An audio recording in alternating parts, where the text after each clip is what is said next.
Assalamu alaikum students. In last class we were discussing about quantum numbers, and in this class we are going to discuss about some important questions related to quantum numbers. So our first question is calculate total number of orbitals in third shell. ठीक है, atom का third shell है और उसमें हमें total number of orbitals find करने हैं. ठीक है, तो थर्ड शेल अगर हमें दिया हुआ है दैट मीन्स हमें इंफॉर्मेशन दी गई हुई है एन की. एन कितना है? थर्ड शेल है that is n is equal to 3. अगर एन 3 है तो एल की कितनी वैल्यूज होंगे? N represents principal quantum number and if we have to find azimuthal quantum number, तो एजिमुथल क्वांटम नंबर हम कैसे निकाल सकते हैं?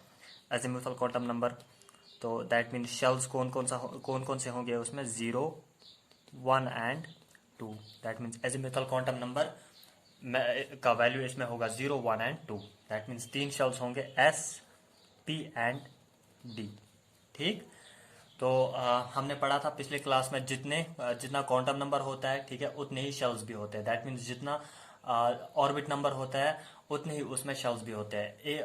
फर्स्ट मतलब पहला नंबर होगा 1 नंबर होगा ऑर्बिट का, मतलब पहला ऑर्बिट होगा तो उसमें एक ही सब शेल होगा. दूसरा नंबर ऑर्बिट उसमें 2 सब शेल्स होंगे. तीसरा ऑर्बिट उसमें 3 सब शेल्स होंगे. फोर्थ ऑर्बिट उसमें 4 सब शेल्स होंगे. So it depends upon the orbit number. जितना ऑर्बिट नंबर होगा उतने ही सब शेल्स होंगे उसमें. तो इसमें 3 sub shell. That means azimuthal quantum number का वैल्यू क्या आएगा? 0, 1 एंड 2. ठीक है, that means s, p and d, ये 3 सब शेल्स आएंगे. अब हमें मालूम है एस में कितने ऑर्बिटल्स होते हैं. एस सब शेल में एक ही ऑर्बिटल होता है. और पी में कितने ऑर्बिटल्स होते हैं? पी में होते हैं 3 ऑर्बिटल्स.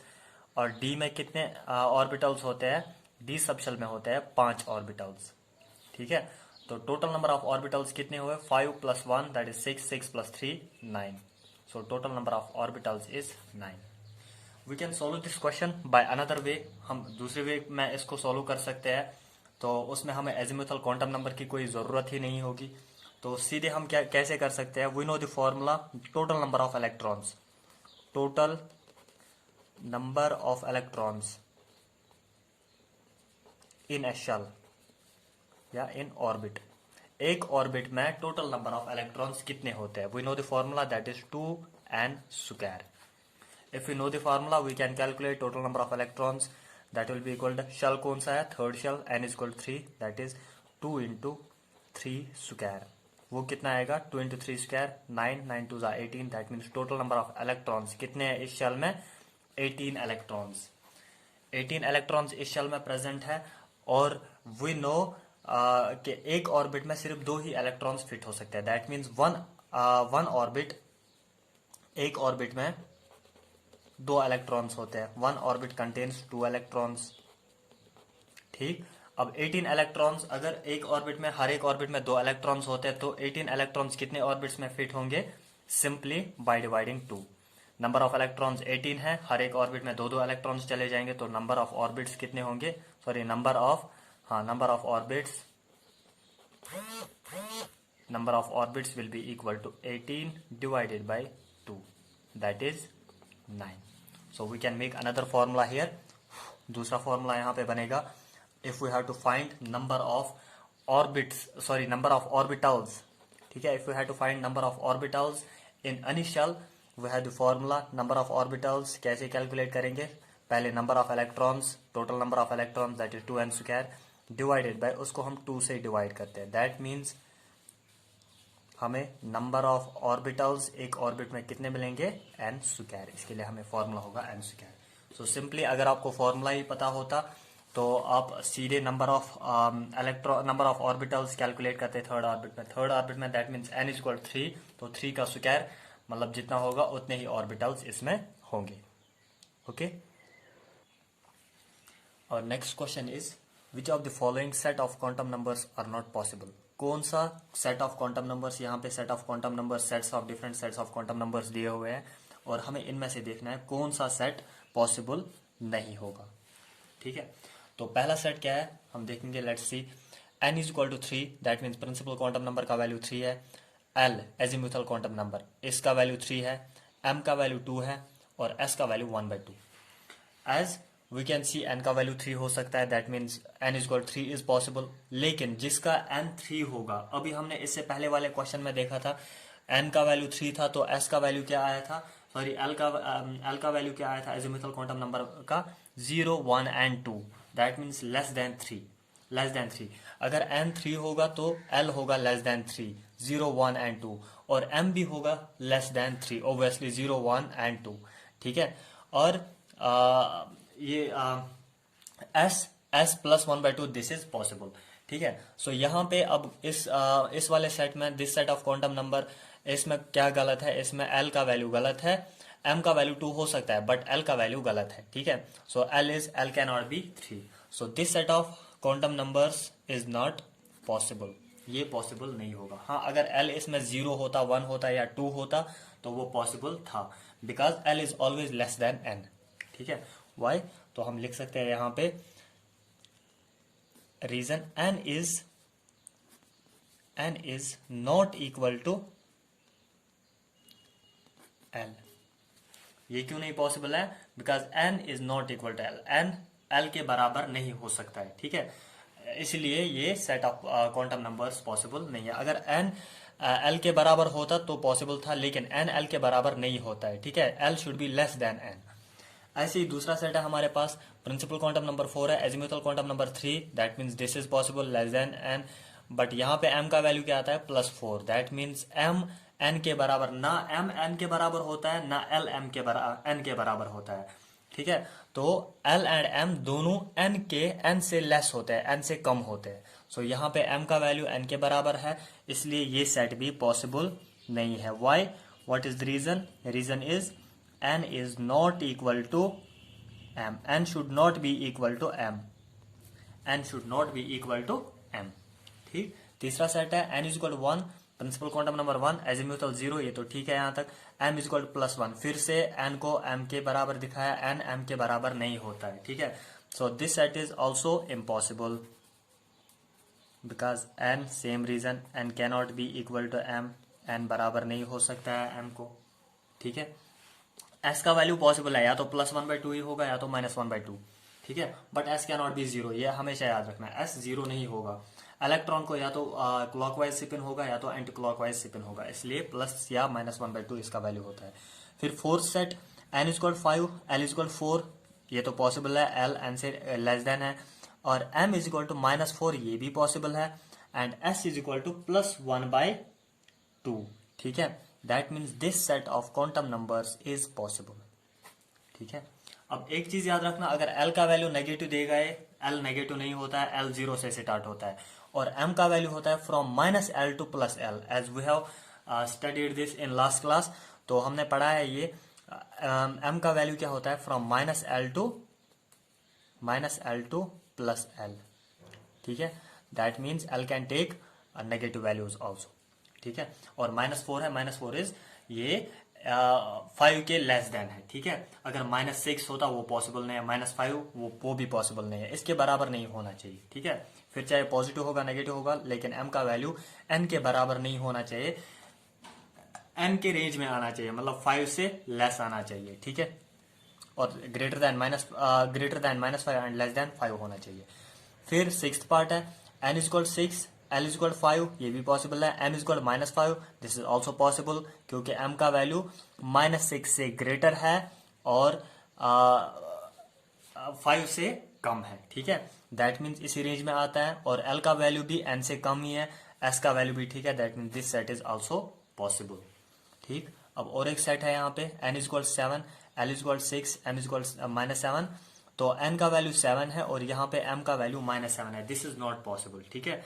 m का वैल्यू n के बराबर न्यूमेरिकली नहीं हो सकता है, ठीक है। फिर चाहे पॉजिटिव होगा या नेगेटिव, लेकिन n के बराबर नहीं होना चाहिए। तो m का वैल्यू होना चाहिए या तो ग्रेटर देन -7, -7 से लेके greater than, it should be greater than -7 and less than +7, greater than -7 and less than +7. Now we'll see the next question. Calculate the value of n plus l for the following. अब हमें n plus l का value निकालना है, ठीक है। तो question हमें कुछ भी दे सकता है, n plus l, n plus m, n plus s, ठीक है। मतलब कुछ भी क्वेश्चन आ सकता है।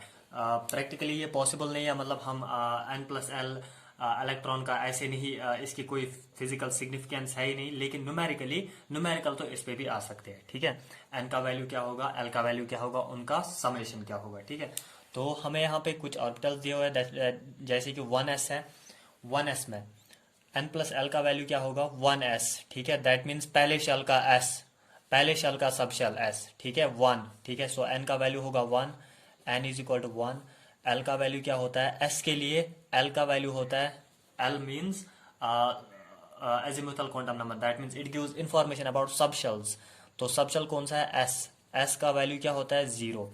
तो n प्लस एल का वैल्यू क्या आएगा, 1 plus 0, that is implies 1 plus 0, that is equal to 1. So this is the value of n plus l for 1s। ठीक, ऐसे ही दूसरा है हमारा 2s, that means n का वैल्यू क्या है 2, और s सबशेल का वैल्यू क्या होता है 0। s सबशेल है, that means l का वैल्यू होगा 0, तो n प्लस l क्या आएगा 2 प्लस 0, that is 2। ऐसे ही 3p है यहाँ पे, तो n का वैल्यू 3 है, n इज 3, और l का वैल्यू क्या आएगा, s के लिए 0 होता है l, और p के लिए क्या होता है l, 1 होता है, दैट मीन्स सबशेल कौन है 1। तो 3 plus 1, n plus l, that is 3 plus 1, वो कितना आएगा 4। और 5d है फोर्थ वन, तो n का वैल्यू कितना है 5, l का वैल्यू कितना है d है। ठीक है, तो d s का होता है 0, p का होता है 1, और d का होता है 2। ठीक है, जब d सबशेल होगा तो l का वैल्यू होगा 2। तो n प्लस एल कितना आएगा, 5 प्लस 2, दैट इज 7। ऐसे ही और एक है, that is 6f। 6f, that means n का वैल्यू है 6, और f का वैल्यू, f सबशेल अगर होगा तो इसमें कितने इलेक्ट्रॉन्स होते हैं, f सबशेल में, सॉरी इसमें कितने ये होता है, इसमें l का वैल्यू क्या होगा, s के लिए 0, p के लिए 1, d के लिए 2, और f के लिए 3 होता है। ठीक है, पढ़ा है हमने ऑलरेडी। तो 6 प्लस 3 कितना आएगा, n प्लस एल कितना आएगा, सॉरी ये l है, n प्लस एल आएगा, that is 6 plus 3, that is equal to 9। और लास्ट वन है 7s। 7s के लिए निकालना है, तो n का वैल्यू क्या है 7, प्रिंसिपल क्वांटम नंबर, और अजीमुथल क्वांटम नंबर क्या है, दैट इज s के लिए होता है 0। तो आएगा 7 plus 0, n plus L, that is 7 plus 0 is equal 7। अब कुछ इंपॉर्टेंट फॉर्मूला है जो हमने यहाँ तक पढ़े हैं। तो फर्स्ट इसमें है maximum number of electrons in any orbit, that is 2n square. किसी भी ऑर्बिट में आपको नंबर ऑफ इलेक्ट्रॉन्स निकालने होंगे तो इस फॉर्मूला से निकाला करेंगे। ठीक है, 2n square, and n means principal quantum number या ऑर्बिट नंबर। और number of subshells in any orbit, अगर हमें किसी ऑर्बिट में नंबर ऑफ सबशेल्स, कितने सबशेल्स होते हैं, ठीक है, तो वो किसके बराबर होता है, n के बराबर। जितना प्रिंसिपल क्वांटम नंबर होगा उतने ही सबशेल्स भी होंगे, उतने ही नंबर ऑफ सबशेल्स भी होंगे उस ऑर्बिट में। ठीक, नंबर ऑफ ऑर्बिटल्स, उसका फॉर्मूला 2n स्क्वायर, अभी हमने किया था। Total number of electrons 2n square होता है। और अगर हमें ऑर्बिटल्स देखने, एक ऑर्बिटल में 2 इलेक्ट्रॉन्स होते हैं तो 2 से डिवाइड करो तो n स्क्वायर आएगा इसका फॉर्मूला। ठीक है, and number of orbitals in any subshell, किसी भी सबशेल में अगर आपको नंबर ऑफ ऑर्बिटल्स देखने हैं तो दैट मीन्स आप मैग्नेटिक क्वांटम नंबर फाइंड कर रहे हो। ठीक है, तो मैग्नेटिक क्वांटम नंबर का फॉर्मूला कितना होता है, नंबर ऑफ ऑर्बिटल्स कैसे हम फाइंड करते हैं, 2l प्लस 1, हमें पता होना चाहिए एजीमुथल क्वांटम नंबर का वैल्यू। 2l प्लस 1 फॉर्मूला होता है for finding number of orbitals in any subshell. ठीक है, जैसे कि s में निकला था 1, d में निकला था 2, p में निकले थे 3, और d में निकले थे 3, d में निकले थे 5, s में निकले थे 7। ठीक है, number of electrons in any subshell, किसी भी सबशेल में इलेक्ट्रॉन्स। ठीक है, अब अगर सबशेल में ऑर्बिटल्स हमें मालूम है, that is 2l plus 1 number of orbitals होते हैं एक सबशेल में, तो इलेक्ट्रॉन्स कितने होंगे, ट्वाइस नंबर ऑफ ऑर्बिटल्स, क्योंकि एक ऑर्बिटल में 2 इलेक्ट्रॉन होते हैं, तो जितने ऑर्बिटल्स होंगे उससे ट्वाइस, उससे दुगने इलेक्ट्रॉन्स होंगे। Number of orbitals in any, number of electrons in any orbital that we know, वो कितने होते हैं, 2 होते हैं। ठीक है, सो एक छोटा सा क्वेश्चन है, इस पे हम वो क्वेश्चन करते हैं। क्वेश्चन क्या है, question is calculate number of electrons in p shell. पी शेल में आपको नंबर ऑफ इलेक्ट्रॉन्स कैलकुलेट करने हैं। ठीक है, सो शेल कौन सा है, पी शेल। तो अगर पी शेल है तो एस पी, ठीक, sorry K L M N O P. ठीक है, ये शेल के बारे में इंफॉर्मेशन दी गई है। P shell, p sub shell नहीं, पी शेल है ये, ठीक है। पी शेल दैट मीन्स आप ऑर्बिट्स का बोल रहे हो, ये ऑर्बिट्स का बोल रहा है। ऑर्बिट्स कौन कौन होता है? के एल, अगर हम अल्फाबेटिकल ऑर्डर में चलेंगे तो के एल एम एन, फर्स्ट को के कहते हैं, सेकंड को L, third M, fourth N, fifth O and sixth P. That means n का वैल्यू क्या है यहाँ पे? N is equal to 6। अब n का वैल्यू 6 है तो नंबर ऑफ इलेक्ट्रॉन्स हमें कैलकुलेट करने हैं। तो नंबर ऑफ इलेक्ट्रॉन्स कैसे कैलकुलेट करते हैं? 2n स्क्वायर से, दैट इज 2 इंटू 6 स्क्वायर। वो आएगा 6 6 36, 36 इंटू 2 दैट इज 72 इलेक्ट्रॉन्स होंगे p शेल में। अब नंबर ऑफ इलेक्ट्रॉन्स हमें फाइंड करने हैं p सब शेल में। किसमें? p सब शेल में। तो सब शेल में हम कैसे नंबर ऑफ इलेक्ट्रॉन्स फाइंड करते हैं? अभी हमने देखा number of electrons in any sub shell, उसके लिए फॉर्मूला होता है, पहले हम देखेंगे एक शेल में ऑर्बिटल्स कितने होते हैं। एक शेल में ऑर्बिटल होते हैं 2l+1। अब जितने ऑर्बिटल्स होंगे उससे ट्वाइस नंबर ऑफ इलेक्ट्रॉन्स होंगे। So number of electrons will be 2l+1। That is l का वैल्यू क्या है? ये p है, p और p सब शेल है, p सब शेल के लिए l का वैल्यू होता है 1, that is 2 into 1 plus 1, 2 1 are 2, 2 plus 1 that is 3, 3 into 2 वो आएगा 6। तो 6 इलेक्ट्रॉन्स होंगे किसमें? पी शेल में। पी शेल में 3 ऑर्बिटल होते हैं इसलिए 6 इलेक्ट्रॉन्स होंगे। ऐसे ही number of electrons, we have to find number of electrons in P orbital. P orbital में नंबर ऑफ इलेक्ट्रॉन्स फाइंड करने हैं। सो पी ऑर्बिटल में कैसे करेंगे number of electrons find? Number of electron in P orbital. तो orbital as we know, अगर orbital कोई भी होगा एस पी डी एफ, चाहे कोई भी ऑर्बिटल होगा उसमें नंबर ऑफ इलेक्ट्रॉन्स हमेशा 2 ही पहुंचते हैं। और एक है number of orbitals in p shell. पी शेल में हमें नंबर ऑफ ऑर्बिटल्स फाइंड करने हैं, ठीक है। Number of orbitals in p shell वो कैसे करेंगे? अभी हमने देखा था नंबर ऑफ ऑर्बिटल्स का formula, number of orbitals in any orbit, किसी भी ऑर्बिट में वो किसके बराबर होता है? n स्क्वायर के बराबर होता है। तो यहाँ शेल के बारे में बात कर रहा है, दैट मीन्स ऑर्बिट के बारे में बात कर रहा है। नंबर ऑफ ऑर्बिटल्स इस ऑर्बिट में, इस वाले ऑर्बिट में पी शेल में कितने ऑर्बिटल्स होंगे?